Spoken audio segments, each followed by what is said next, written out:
Hello, everyone, and welcome to the Docs Huddle, your gateway to an in-depth connection between sports medicine and the latest events in sports, fantasy, and betting. Today's show is brought to you by the Health and Wellness Depot. Unlock the power of well-being. With me, as always, Dr. MJB, the legend, CJ, the sports enthusiast. I'm Dr. Mikey B, and thank you for joining today's show. Today, we're going to be discussing the Week 2 wrap-up of the NFL season, and we're going to be talking about our quick previews for Week 3. Big week 2, guys, especially for our position here on the Docs Huddle. Tons of injuries. Yeah, tons of injuries. So much so that I'd imagine that a lot of people, potentially including our own fantasy teams, are being impacted by this pretty negatively. Yeah. I know for me personally, I've been scrambling around trying to hit that waiver wire and see what's out there. But man, you guys are fast because listen, I hopped on there this morning and there was barely anyone left. I was like, Jesus. Yeah. I mean, the waiver wire is definitely, everybody's going down, so everybody's already trying to hop on. So it's definitely competitive. Absolutely. I somehow managed to pick up Jackson Smith-Njigba, and I don't know how someone dropped him, but I put in for the waivers. 2 for 2 this week. Mikey B on the waiver wire, getting exactly who he wanted. So just saying, yes, exactly right. Well, I'm quite happy about it. Thank you. Have you guys made any big pickups to take note of? Not a big pickup. I think it's not really a big pickup, but I like the fact that I have some second string players that are going to start becoming, starting. So I think that got me safe in terms of a few injuries that I've, come across with my team. Yeah. Well, I mean, with that being said, let's just get right to it. It's time to talk about the doctor's rounds. In here, we're going to discuss a bunch of the injuries throughout Week 2, some of which are lingering from Week 1. Their current status here on Wednesday leading up to Week 3, and what we think the prognosis might be for each of these guys, what we think we might do if they were on our squads, if they're not already. So let's check that out. So Tua, this is a very controversial topic. We do not have to get into this big whole thing on if he should retire or not. That's not what today's show is about. We can always have a side show on that in the future. Needless to say, he's out. He's on IR. He's going to be there for a while. Word on the street is they're shopping for a quarterback right now, as they should. Yeah, definitely. Heard a lot of speculation about different things, but I think that if you have Tua, you're putting him on your IR spot, and that's in hopes that he does come back. I wouldn't outright drop him just yet, just because of how high powered that offense is. But I'm coming up with a contingency plan fast. What do you guys think? Yeah, I mean, if you need to make room on your roster, because you have other guys and you can't put him on IR, I would consider dropping him. But if you can avoid it, then you don't need IR. At least correct me if I'm wrong. That means he's out at least 4 weeks. Correct. So, yep, he's out for at least 4 weeks. Holding him for 4 weeks, and there's a chance that he could be longer. So I don't know. It's hard to come by roster spots nowadays. Well, that is so true. And that is also if your fantasy team even has an IR. Like our fantasy league doesn't even have an IR spot. Kamish over there, the legend, forgot to add the IR spot yet again. Everyone had an opportunity to voice what they wanted this season, and no one brought it to my attention. So you are correct on that matter. I will be sure not to forget next year. So yes, in fact, in our league, you might want to consider dropping Tua. I agree.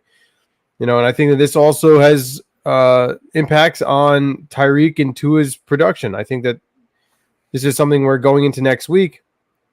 You really have to think about: do I want to rely on these guys? I mean, you're not going to bench Tyreek, right? But Waddle, right? If he's sitting as your wide receiver 2 in a 10-man league, he might not get the start this week. And I think that's something that everyone has to really consider. And I know it's hard to do, but you have to think logically about this decision. Like, they can only do what their quarterback can provide them. Yep. Definitely agree on that. Yeah. Yeah, I agree. Cooper Kupp, another high ankle sprain this week. There's a ton of them. He's on IR, so he's another guy. I mean, certainly do not drop him. I'm sure will come back, but he's out for. Or no, I'm sorry. Correct me. I was saying corrected. He's not on IR. That came out right before the show. Word on the street was that he was going to be placed on IR. He was not. However, I am still expecting him to be out for 3 to 4 weeks. What are your guys' thoughts on this high ankle sprain? Yeah, I mean, from a non-doctor perspective, just in general, a high ankle sprain is something that nags similar to a hamstring, and that can last throughout the whole season, or it can, he can play with it and not be as effective, a few weeks down the line. But it's going to be a nagging injury, I think, and the thing's going to affect his production, and especially with which we'll get into soon. They have another wide receiver, Puka Nakua, out, so their whole offense is going to be different in the receiving game. Yeah, I think for fantasy purposes, you may want to have a contingency plan for Cooper Kupp. Not the fact that he'll be out for a while, but he has injury history, right? So something you want to kind of monitor and be like, all right, well, I'm not only am I looking for somebody short term, but potentially if this is something that, continues to build up as the season goes on, you may want to have another guy that you can put into your wide receiver 2 or 3 position and kind of help you out and make it to the playoffs. Yeah, I agree. Yeah, 100%. Absolutely. Joe Mixon, another high ankle. I think it's the same concept. There's not much to say about it. Same type of injury. And, I will say I don't think it's as severe just by the optics. He came back out. He went into the locker room, came back out, got on the assault bike, was riding it, trying to get back on the field. Didn't happen. I still would not start him this week. Whether he says he's out, if that changes between now and Sunday, I'm not starting him. He'd be very limited with snaps to begin with. I say we let this one sit and we wait on it until maybe week 4, if not week 5, 6. Yeah. No, I mean, sure. yeah, it's going to be another nagging injury, and you got to see how that one plays out. Because the problem with playing some of these guys with the high ankle sprain or even a hamstring is when they do come back, sometimes they don't even last the whole game. So it's a gamble. So I think it's just going to have to wait to see how it plays out. Yep. Not for sure. Yeah. There's no real way to simulate game speed until you just get in the game, really. So yeah. So CJ, what are your thoughts on Isaiah Pacheco? I think from what I saw, he's out 6 to 8 weeks, which is pretty brutal. He was my running back pick, but thankfully I actually got lucky. I know we have Tajay Spears down on this list when it comes to fantasy, but I'm actually going to be having Tony Pollard fill that gap for me. So kind of got lucky there. And he's looked okay. Oh yeah, he's been putting up points already. He's been very, very active. Pacheco's tough. I mean, 6 to 8 weeks in a fantasy league. We're already on week 3. I don't know. I mean, it's tough. Like he's a prime guy that would be in that IR spot for me. Do I hold him for 6 to 8 weeks? I don't know. It's just a really tough decision. What do you guys think? Man. Yeah, I saw one report that said 3 to 6 weeks. There ain't no way, dude. If that's a fibular fracture, you're looking at 4 to 8 weeks of just a bone healing, then the rehab to get the ankle strong enough to get back out on the field. I mean, you're going to be lucky if you get. I mean, can he come back before the postseason? Yeah, but you're looking at weeks. I don't know. I think 14, 15. 16 way later on, like if that, and at that point, I think you said it best. You let him sit on your bench if you can afford it. If you really can afford it and you're hurting, you might have to just let him go. And then if you don't even see how you do for that long, like it's only week 3 to keep him holding that long. It's just so tough. I don't know. Yeah, I mean, some of these fibular fractures are season ending, right? They're claiming he'll be back earlier, so assume somewhere in the medium. I don't know. I'm not banking on the return though, and they just signed it's the return of Kareem Hunt. I don't know if that's going to mean anything or if that's going to do anything. He is, Yeah. Hasn't done much since, I don't even know, 2 years ago. So, but they got three guys there in that backfield. They got the rookie, the veteran, and Carson Steele and Samaje Perine respectively. Now they add him. I don't know. I think it's just going to be a the whole Kansas split City backfield is suspect for it's- fantasy. Yeah. Yeah, Yeah. 100%. That's going to be a tough one to pick one of those guys to actually play week to week. Absolutely. Well, MJB, take us away. CMC and Debo. I know you don't have Debo. 49ers. You have CMC. Like, talk to us about the Cavs over there. Oh my gosh, dude! Just know CMC's on my team, so I haven't had a chance to play him all season. It seems like it's going to be a little longer too. I'm hoping. Correct me if I'm wrong. I think he's just dealing with an Achilles tendonitis, correct? So Calf and Achilles, yeah. okay, so yeah, they're saying that in a couple weeks he should be fine. Obviously, we know what CMC can do when he is playing, so he's not one to drop. But trying to find a short-term plan for him hasn't been easy. Currently on my team, I've been trying to do it by committee. I have Chan from the Dolphins and Zamir White, which he hasn't been giving me a lot of points, but No. I ended up picking up Rico Dotto from the Cowboys. Yep. Yeah.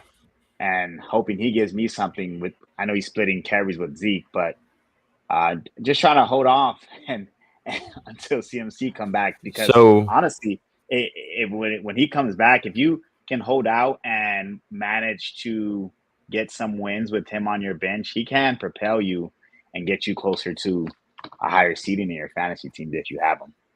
Yeah, and with his current standing, just from a fantasy owner's perspective and also with his injury, what's your thoughts on, would you shop him to trade, or no, you're definitely holding on to him? Not saying that I'm interested. I'm saying for all our viewers, like, given his stance on injuries and, would you think that he's a good guy to try and trade, or no, definitely hold on to him?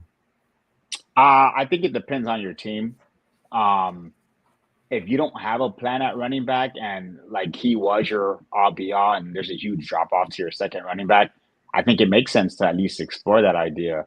I agree. And get I some completely fillers and see what's out there, because he wasn't my entire backfield. I mean, he was most of it, although you guys can tell. But I have a solid receiver group, and so it's been holding me steady, as well as tight end group, which has been holding me steady. So for someone like me, where I have depth more at receiver and tight end, I could potentially trade, one or two of those guys and hope to get a running back short term. But we all know CMC value, so it all just depends where your team is standing at, honestly. For sure. Yeah, for sure. No, I agree. I think, that was a great point you made, Chris, because if you are if you're the guy that had first pick, you drafted CMC and then you went receiver, and now you're just, your running back room is dog shit. I'm getting ready to shop him. Yeah, someone out there is going to have a pretty stacked running back room that can afford to try to shop a couple guys and then prepare for his return. The thing is like, I think it's something to explore just with his injury, if you could do it, because someone that would have enough people that they think that they could trade and hold on and then, get that pop. I don't know. I would really consider making that trade. Well, of course, if you get the right value. Here's the catch. Every fantasy league has one or two league managers who are there, right? They're just like, yeah, this is fun. I'm not really, as involved with watching the games and things like that. Those may be the guys that you try to see. All right, what would they potentially offer? CMC's not out for the season. So what you're saying is prey on the weak. Of course, absolutely, and that's what you're supposed to do, right? Like, because I'm not gonna Michael. I won't offer Mike. I won't offer you a trade like that, and you knowing, how in depth his injury is. Like, But there's others. There's others. You're gonna have to sell them There's to me. Oh man, if Jamal's listening, he's coming for you, Jamal. Be careful, brother. I didn't say any names. Oh, I know who you were thinking, Jamal. Be careful. Yeah, no, I mean both these guys out with the calves. Listen, the calf injuries and the Achilles injuries, they can really sideline you for a while. And the problem is that the prognosis really is up in the air. They're both going on IR, so you know that they're out at least 4 weeks. At least 4 weeks. Now that can linger on, like especially with CMC. He's been dealing with this throughout the offseason. I mean, Christopher's fantasy team said it best: the Madden curse. Who knows when we're going to get him back? So I think that's something that is something worth definitely exploring as a trade option for sure. Tajay Spears, ankle injury. Yeah, I agree. I think Tony Pollard owners, this is your time to shine, man. You're not going to have him. I mean, he was very productive too on week 1 and week 2. You're not wrong. And now, no, you're not wrong. It's just going to be. I think it's going to be that much better. I think that, I agree. that and I think it was a lower ankle sprain. I don't believe it was a high ankle sprain. The reports on that weren't specific. So, he might have a little bit of a faster return. Those lower ankle sprains tend to, not always, but have a little bit of a quicker return to the field. You can tape them up a little bit easier, and he'll probably get out there sooner than later. But even so, he's not playing, or as of now, he's not playing Sunday. Justin Jefferson, this one I thought was interesting. Quad contusion, right? So he went from out, now he's day to day. Listen, man, I'm waiting all the way up till Sunday. I might not play him. If you have Justin Jefferson and you're dealing, like, a quad contusion is a serious injury. If you put too much strain and stress through this tissue too soon, it could have some serious adverse effects, specifically in the quad. Certain conditions as myositis ossificans can develop, other weird things that obviously the medical staff is going to control. So what does that mean for fantasy owners? That means that if he is a full go, that means he's going to be coming into Sunday with limited snaps. If I'm starting him, I'm knowing that he's not going to be on the field for maybe even half of what he normally is on Sunday. So keep that in mind. If you're desperate and you stink at the wide receiver room and he's a full go, all right, leave him in. If you got options, I would look at matchups and I would seriously consider sitting this one out for Justin Jefferson, at least for week 3. Week 4, I think I'm hearing is more likely he'll be able to return full go.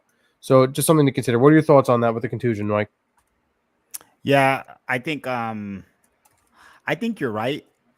I would, if I'm gonna tell you my perspective from a team perspective, and then I'll tell you from a fantasy owner perspective. I absolutely agree with you in terms of fantasy, right? I think that if you can get another option to start and potentially have him as a flex, maybe, I think that'd be ideal. From a team standpoint, you definitely want him out there, right? Whether he is a full go or not, he helps to be a decoy. And if you use him sparingly, I think he can work out that way. But I'm with you. I've had quad contusions in the past, and those are not things you want to take lightly because you can actually make the matters worse by rushing back. Quad contusion, pretty much a muscle bruise, but it can be pretty severe where it needs time to heal. So I think you side on the side of caution, especially with this being your premier playmaker on your team. So fantasy perspective, I would wait at best, probably have him as a flex and then wait the following week to have him as one of your starting receivers. Yeah, week 4, I'm thinking is definitely the option. Yeah, I get why you would want him out there just in terms of decoy and helping keep defenses honest. But yeah, of course. But again, it's going to be limited snaps, and we don't even know what he's going to be like at full go, right? Like, are we letting him loose? Is he going to be able to take the top off like he does in previous weeks? Running those fly routes, those go routes, we don't know. There's no way we're, if he gets the go, we don't know if they're even going to have him do something like that. That will remain to be seen. So it's something to really think about. Yeah. Ironically, did you have something to say about that, CJ?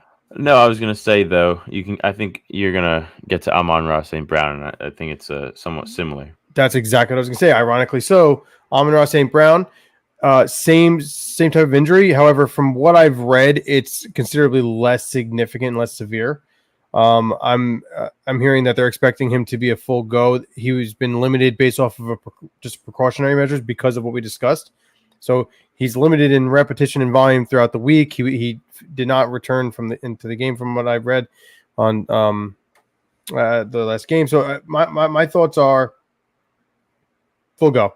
I think if he, this one, I think he's a full go for Sunday. What do you think?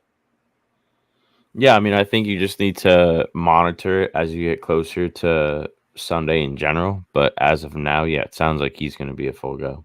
Mm-hmm. Yeah, I agree. And then lastly, we got Evan Ingram down there, hamstring. He'll be out. We're looking at least probably 2, maybe 3 weeks.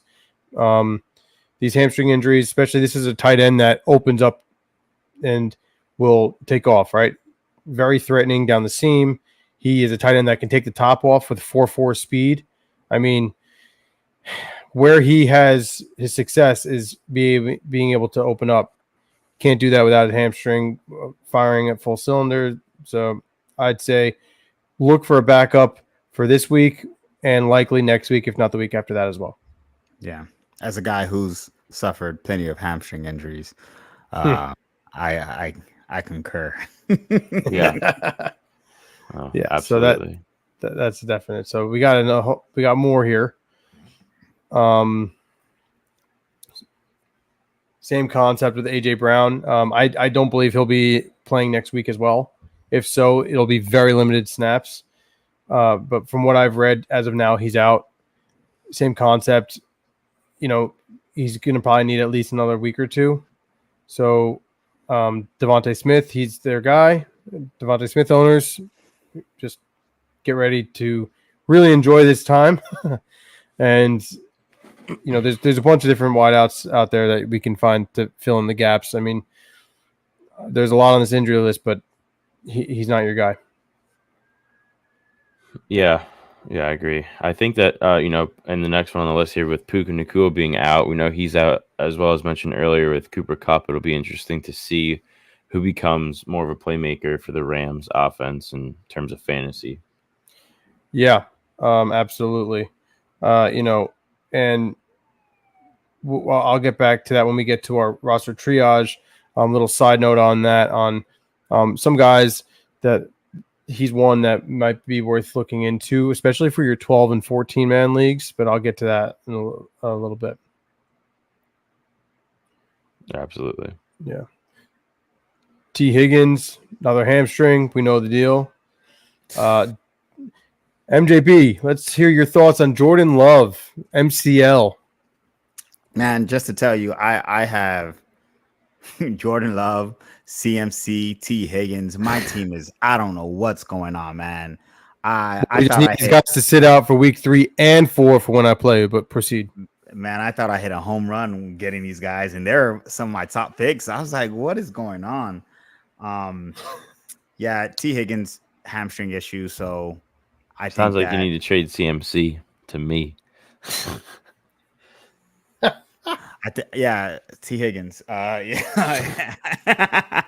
hamstring issue. I think that I'm kind of just waiting, man. I told Mike, with those 3 guys being on my team, if I can just manage to get wins when I can, right? I had a couple guys be big for me. I don't expect T. Higgins to play this week, but there's optimism that he potentially could be ready the following week. In terms of Jordan Love, he had an MCL sprain. They're expecting him to be out 3 to 6 weeks, but he did appear at practice this week. So that's encouraging. That's a foot in the right direction. I do on my team personally. I have Kyle Murray who, helps to fill that void until he gets back. But there's some trade value there if he comes back healthy and Kyler Murray continues to play well. So it's not always a bad thing to have these injuries, right? Because then you find a plan, the plan works, and then now you have options whether you want to, flex some guys out, trade some guys, and kind of bolster up your team. So yeah, we'll see in a couple of weeks when he returns from his injury what that looks like. Yeah, no, absolutely. Yeah. So Keenan Allen, listen, I don't mean to talk bad, but yeah, I mean, it's every year. Come on. The only year he did not have this was last year, which he got him the contract. No, he's out again. So whatever. Well, let's just move. We're not even going to discuss it. Move on. Jordan Addison, another ankle. Yeah, I mean, it'll be interesting for the Vikings with Justin Jefferson banged up and Jordan Addison banged up to see what happens. I mean, Sam Sam Darnold puts the real Darnold and their test. other, and see who other receivers come up. Because as much as people want to hate on Sam Darnold, weeks 1 and week 2, he's looked great. So Yeah, no, absolutely. I completely agree. And now Kenneth Walker III. So for those of you who watched our pre-fantasy football draft rankings, okay, when we got to the running back room, we did a Doc's Huddle gamble on which players would be a gamble, and if you're willing to take that gamble when drafting that player.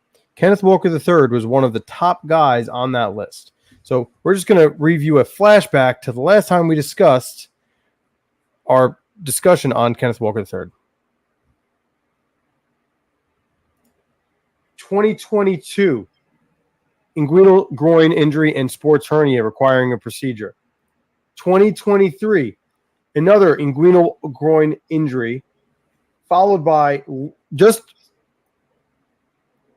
5 months later, an abdominal muscle strain, all related to these types of injuries. So for those who don't understand how this works, if someone is dealing with inguinal hernias and abdominal strains, that means that there's an underlying issue where their posture and their ability to sustain pressure along their abdomen and their pelvis is not being upkept. So he's so strong that he's able to produce all this force.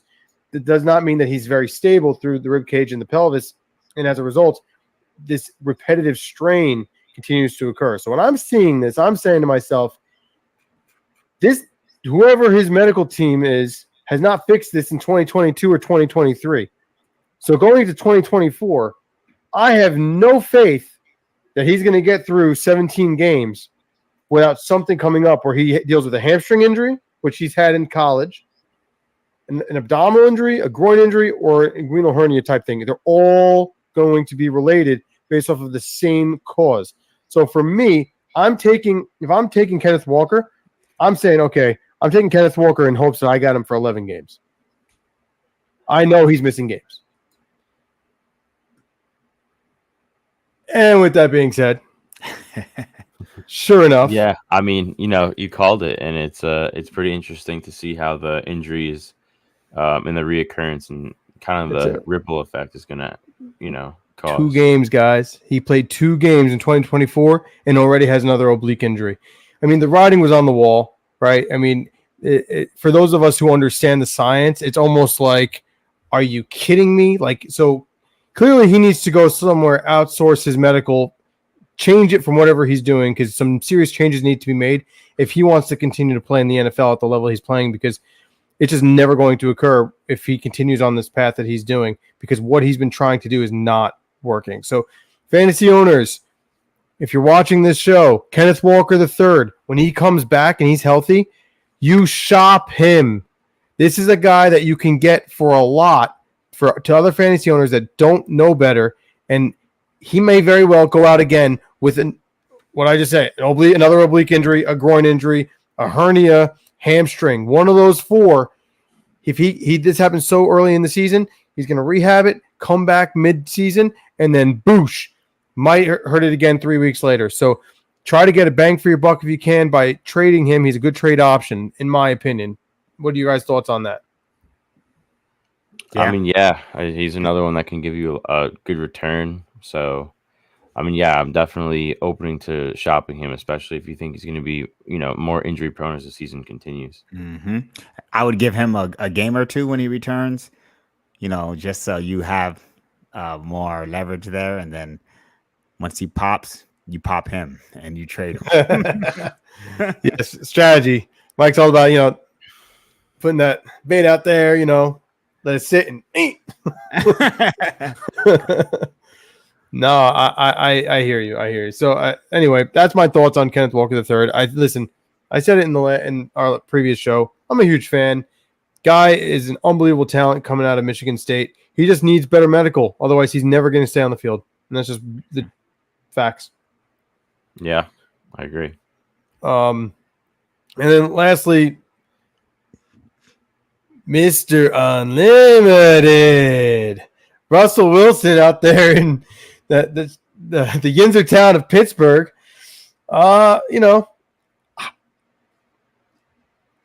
I'm looking at this and I'm saying Justin Fields is the guy, so he ain't getting me any fantasy points. I mean, they're 2-0. Justin Fields, they don't look pretty, but they're getting the job done. And I'm not gonna bench a quarterback that's gotten me 2 wins. They're 2-0. Yep. Yeah, I mean, The I think Ravens are 0-2. yeah, it's crazy. I mean, I'm playing Justin Fields. What are your thoughts? I'm not even if you guys have Russell Wilson and you're taking Mikey B's word, I'm dropping him. well, yeah, I think if you have Russell Wilson to begin with, you're in trouble. But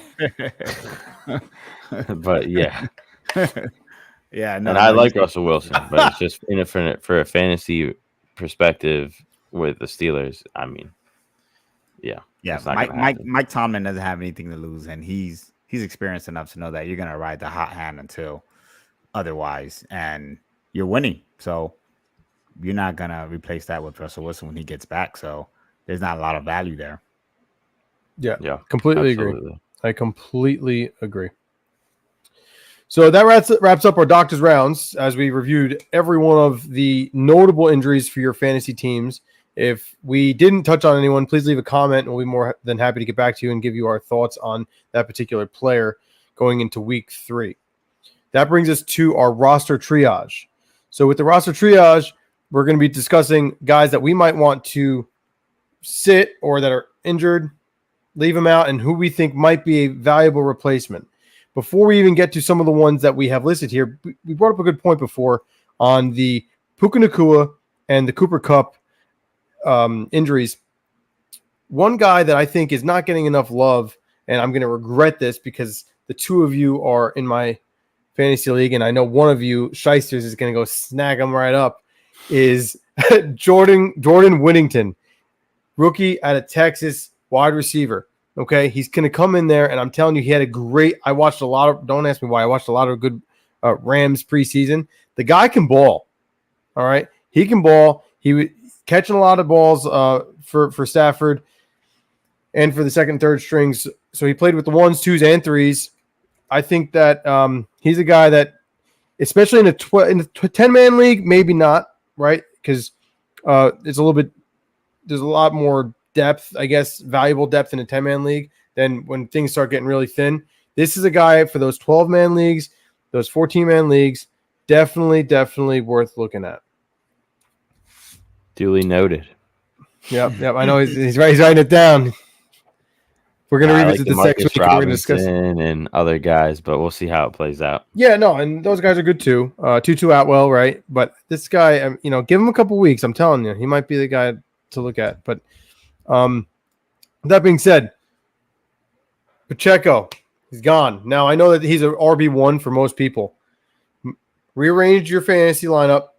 Now think, okay, if I had someone that I could have moved, say, a running back that was in the flex to my RB1 or 2, now I can replace him with a flex. This is for a 10-man league. Darnell Mooney in most 10-man leagues is still available. There's been a lot of injuries at the wide receiver and running back position. If he's still available, go pick him up. The guy had a bunch of receptions. Kirk O'Chains he's back. Okay, guy won the game in 3 plays Monday night. 3 plays. Okay, he's back. He just had to knock off the Achilles rust. You know what I mean? So Darnell Mooney, if he's available in your league and you're hurting and you need to replace somebody that was out with one of those injuries we mentioned earlier, including Pacheco, he's a good flex option for you. Okay. I'll go ahead and throw up my roster triage. Say it with me, boys. Rashid Shaheed. Shaheed. He's on my team. I love it. Yes. I was so mad that you had him. I was like, listen, if you're looking for a guy to give you fantasy points, Rashid Shaheed is your man. No doubt. Okay. No doubt. Your man. Week 1, I was like, potentially, it was against the Panthers. So I was like, all right, I don't know how much value this is. Can't put too much stock in it. Even better week 2. So I know. if he's still available and you had an injury to Cooper Kupp, I would say again, pick up Rashid Shaheed. Listen, I think that's a great pickup. I think he's going to only be available in those 10-man leagues. Mhm. He was available, right, Chris, in our league after week 1 took when you him went and after snagged him. week 1. Yeah, I took him after week 1. 10-man leagues. If he hasn't been picked up already, So, I'm sure guys are fishing for him already. But after his performance this I Sunday, think he's great. I definitely think add him he's to your roster. definitely a good fantasy option. I'm basing off of your statement, but would you be hesitant to play him in week 3 considering they're playing the Eagles? Absolutely not. No. Absolutely not. No. Darnell Mooney and Drake London just went off. Kirko did great. Derek Carr has the top passer rating, I think, in the NFL right now. It's him, and then my boy Baker Mayfield. Okay, this is not the usual NFL. Through week 2, there's been some crazy stuff. It's Derek Carr and Baker. So my point is, I'm with Mike on this. Rashid Shaheed. And I think the Saints are at home. So yeah, we all know how they home, bro. So yeah, come on. All right, I'm gonna go up and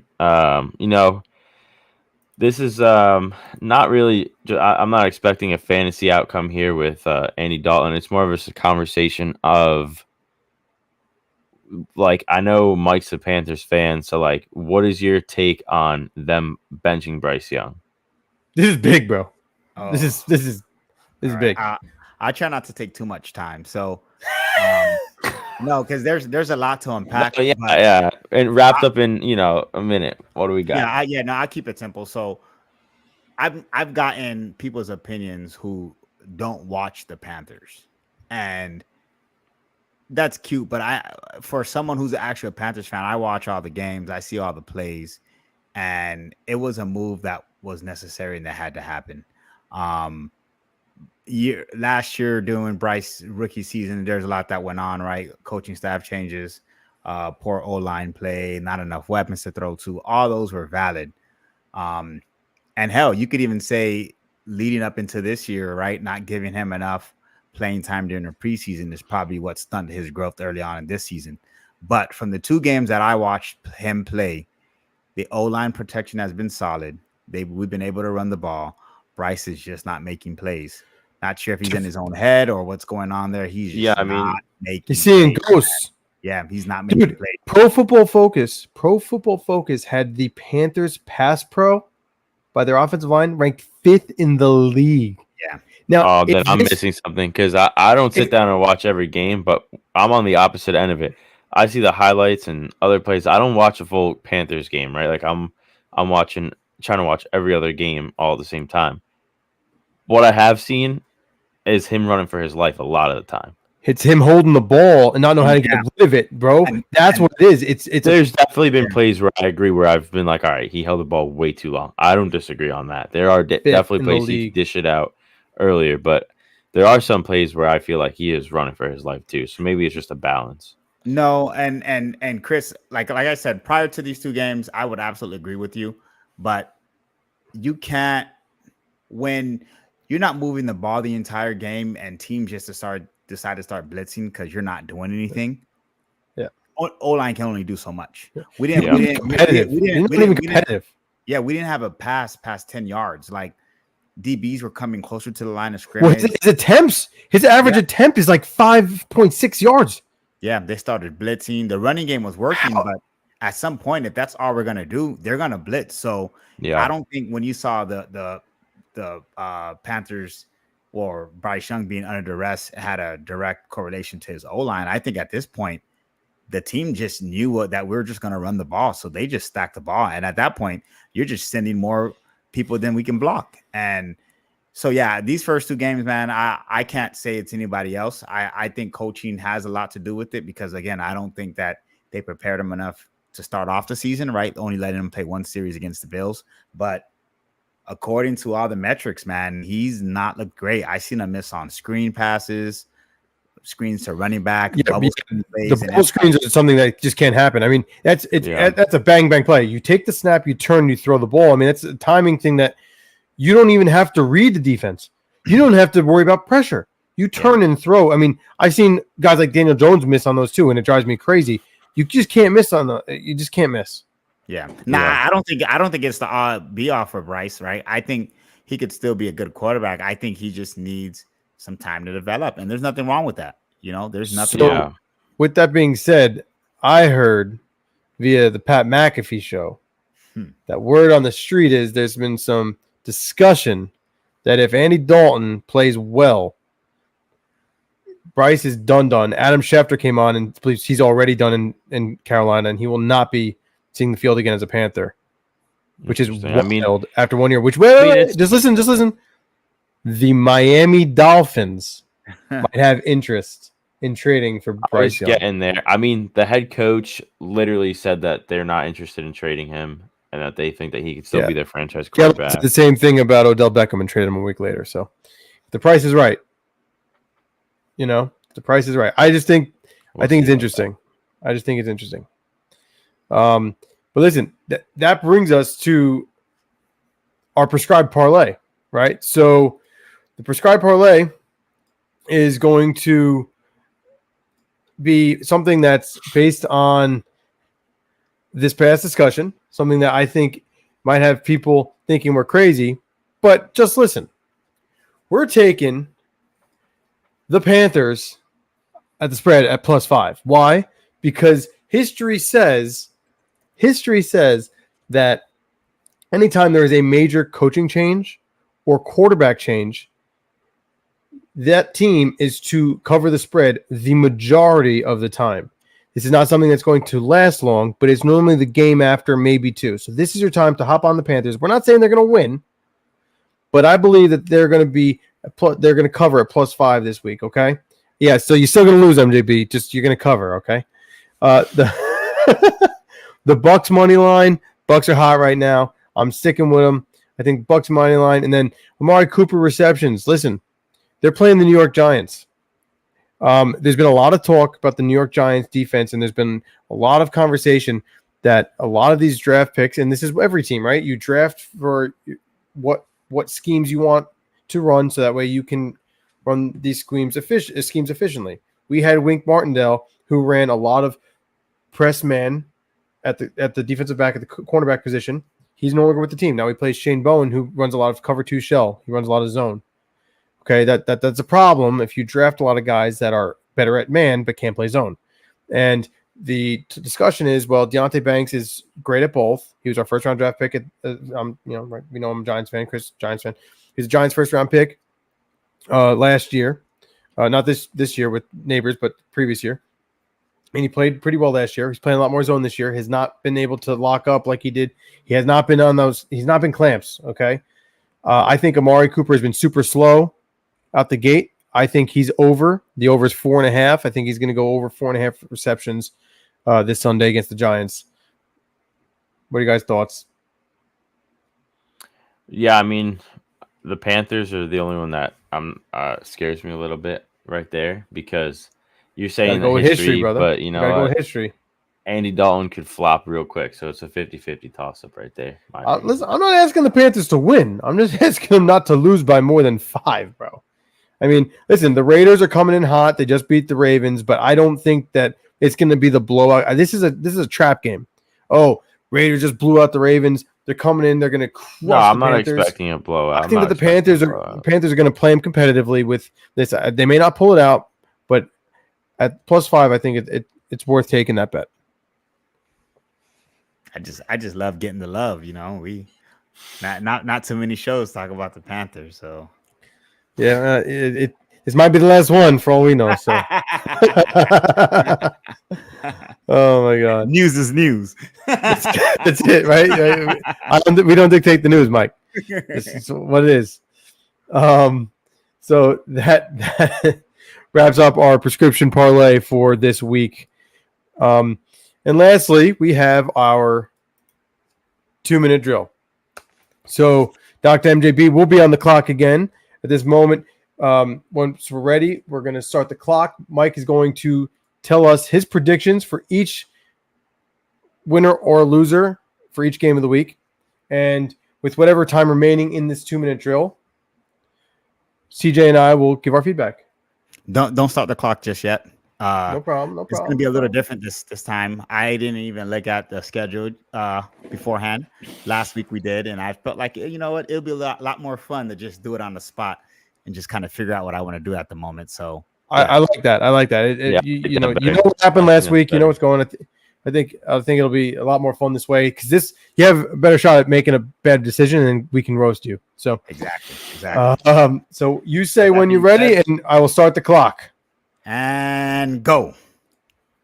All right. So Thursday night football, we have the Patriots hosting. We have the Jets hosting the Patriots. I'm gonna roll with the Jets on this one. Okay. Then we bring it down the week till Sunday. Sunday we have the Giants at the Browns. Sorry, Mike, I'm rolling with the Browns on that one. Damn, 0-3. I don't blame you. Yeah, I'm not surprised on that one. Then we have the Packers and the Titans.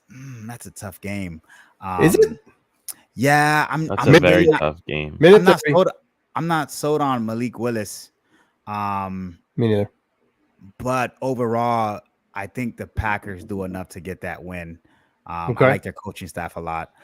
We have Bears at Colts. I'm rolling with the Bears on this one. A-Rod looked awful last week. Glad I didn't pick him up in fantasy football. Abysmal. The following game, we have the Texans versus the Vikings. I'm rolling with the Texans here. 1 minute. Receiving core. Did we lose Mike? Oh no! What happened? In the middle of our 2-minute drill. That's terrible. I am rolling with the Saints back on this one. Oh, okay, not a Saints fan. They're in my division. Hate them, but I think in this game they take that victory. We have the Chargers versus the Steelers. Ooh, I'm gonna roll with the Chargers on that one. Broncos, Bucks. Give me Bucks. Panthers, Raiders. Give me Raiders. Not making that mistake again. Sorry, Panthers.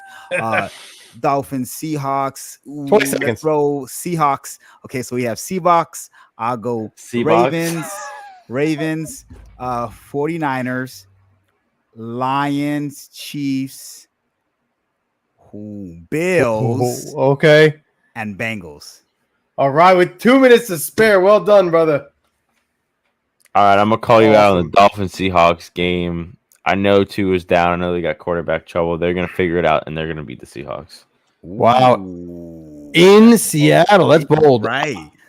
Listen, I call me crazy. Nah, never mind. Bills will win. I think that the Jaguars are 0-2, but they're better than their record shows, and I think that they're going to start getting wins. But historically, they're terrible on primetime. So knowing this is a Monday night game, and Josh Allen's great on primetime, I think that Bills win that game as well. Listen, just to note off that, you know how critical I've been of Josh Allen. I think that he is playing free football right now. Yep. He's not forcing it to anyone. No one's in his ear. He's just 100%. Looking for the right guy, and he looks like a completely different person. So, Josh Allen, I apologize. I was very critical of you before, but you are playing fantastic football right now, without certain individuals on your team. So keep it up. Absolutely. And just to be clear, you took the Broncos over you took the Bucs over the Broncos, right? He almost slipped. He almost slipped. There. What are you doing? And going against our parlay, I mean, like, whoa! Game this week. What's he doing? Do you think the hardest game this week would be? I'm going to go and say it's between the Ravens and Cowboys. I think that's going to be a very tough game. I'm excited for it. I think that honestly, I think the Ravens get the first win. I think that the Cowboys fall to 1-2. The Ravens are going to be 1-2. Why? Because the Cowboys aren't supposed to be. And listen, the Ravens got to figure it out at some point. And knowing that the Cowboys were exposed the way they were by the Saints, I don't see why the Ravens can't get it done against that Cowboys team. But we'll see. Yeah, I do think why they play the game. I think my second one to that, Chris, would have been Jags and Bills. I think that's going to be a good game. I agree. I think it's going to be a great game. Yeah. And honestly, the top 1 o'clock game, we're looking at the Eagles and the Saints. I mean, Yeah. You know, I was just gonna some say really there's good games this a week. lot of good games, and another one I'd put on the radar is Kyler Murray, Marvin Harrison Jr. going up against the Lions. If they come out hot like they did, I that need game it, could man. be exciting as I well. need it. Imagine the Lions know? 1-2. That It'd would be be crazy. that would be crazy. I mean, listen, a that's lot the way of tough this games. year's been. So I think that's definitely plausible. Definitely Listen, man, plausible. I play Hawk Tua this week, so I need him. Bro. I This need guy- him. for our listeners, this guy in our league, he's an animal. His team is fantastic. Put up like 140 up in the mid 140s this week. Had Alvin Kamara put up 44. The only unfortunate thing is that he was playing your boy Mikey B, and well, I had to put up over 150, so I got the W. But otherwise, this guy's a threat. You know what I'm saying? So MJB's got to worry next week. Not. Oh man! All right. Well, with that being said, we want to thank everyone for listening to our NFL Week 2 wrap up and Week 3 preview. Until next week, next Wednesday, we'll have our Week 3 wrap up and Week 4 preview. For the Doc's Huddle, Dr. MJB, the legend, CJ, the sports enthusiast, and I'm Dr. Mikey B. See you next week.